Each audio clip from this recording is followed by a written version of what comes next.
Our last few lessons have talked about gradients and effects, masks, and 3D. How to do 3D for real and the right way. Also, we're seeing how to do things that are simple and how to do things that are complex in each of these. Well, gradients aren't quite 3D, and they're not as complex as typical 3D shapes in Illustrator, and they're just awful on our processor. There's another way, and it's called the gradient mesh tool. Let's create two circles to illustrate our point. No pun intended. And we'll also get rid of the stroke.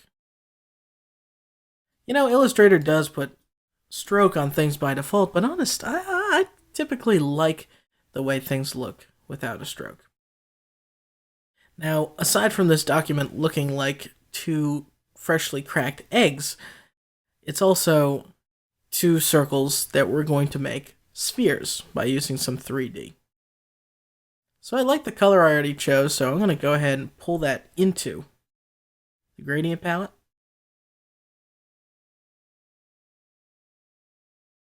And I'm going to make a third color here. I'm going to put this in radial mode.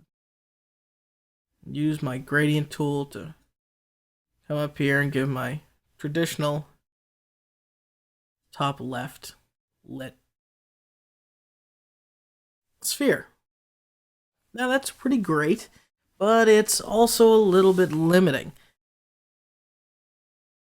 What if we wanted to do a curved gradient, right? Or we wanted to do just a dark patch, or there was advanced shadowing that we really can't do with gradients.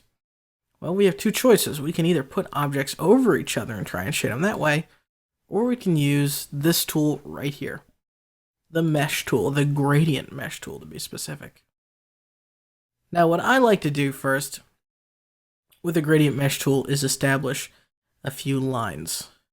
And that I do simply by selecting a couple of places where I think it's important to shade. Now, I should warn you, once you go gradient mesh, there's very little going back. You've basically destroyed your circle. You haven't fully, there's ways to get around it, and you can certainly go on Google or the internet to look up those ways, but it's a bit of a pain. But you can see what I'm getting with the gradient mesh tool is a much more detailed and complex effect than I would be able to otherwise get with a simple gradient. I can even select line pieces, right? Just sections here, and give those very subtle hints as to being darker.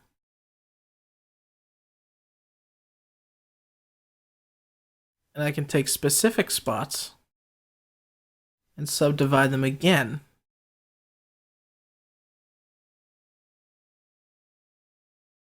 to create even more complex lighting. Now you go ahead and take those, drop two eyes. Remember before when we made our smiley, we'll use a line across,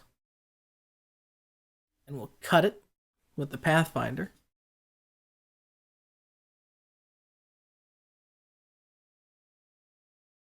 Now we'll go ahead and take a circle, paste a second one. We're going to use our pen tool to come over here and draw a curved line.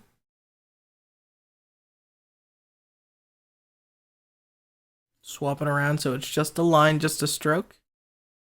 Divide it. Cut off the bottom. This right here will take on this gradient. We'll make it linear. We'll get the stroke much larger here.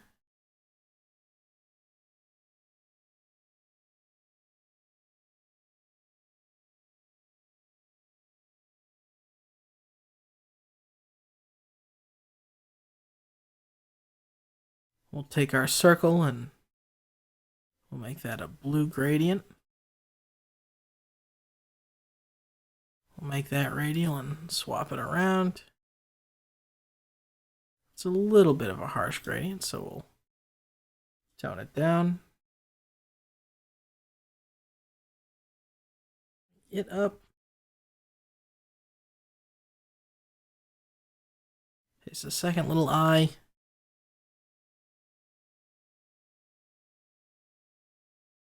Then we'll take two little circles.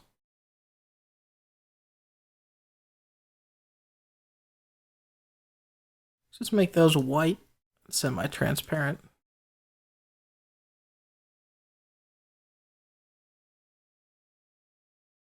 You can see complexity very quickly and very easily in Illustrator.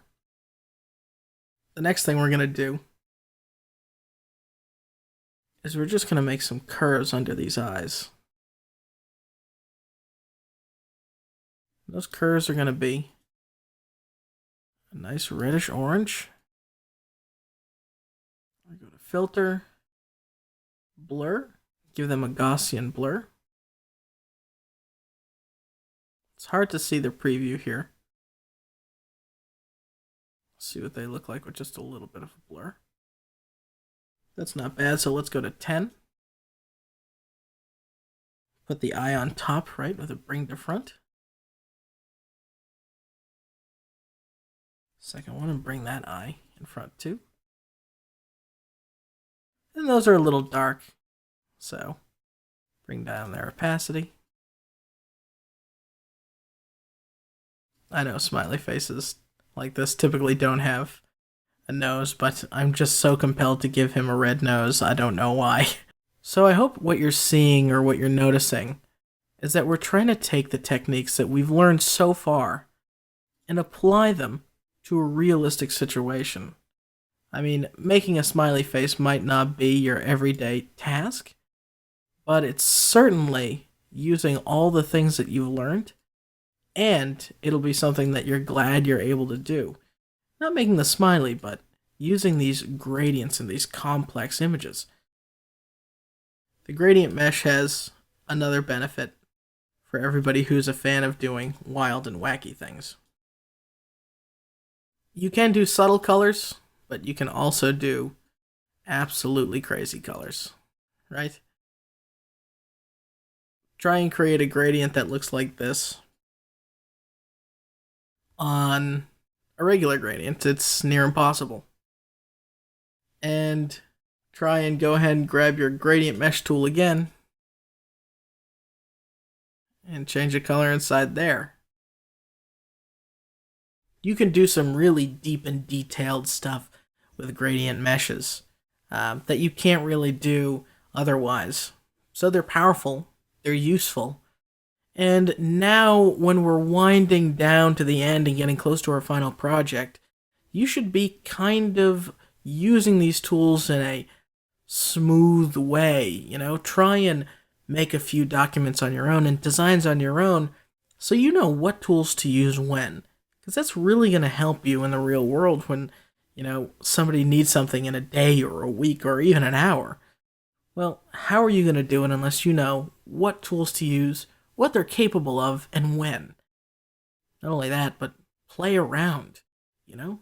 Go ahead and try something new and see, well, what if I mix this with this? And not just colors, tools. What if I, put on a gradient mesh and a gradient? You know, what happens when I cut something up or try and, mask? Let's try it right now, right? Let's try a circle. What happens when we select these and use the Pathfinder? Nothing. Isn't that interesting? We found out something together. Now, this is all part of learning this object-oriented design. This is part of experimenting, being curious with your program, because it's so powerful. Next up, we're going to be looking at tracing, and not the kind you did in grade school either.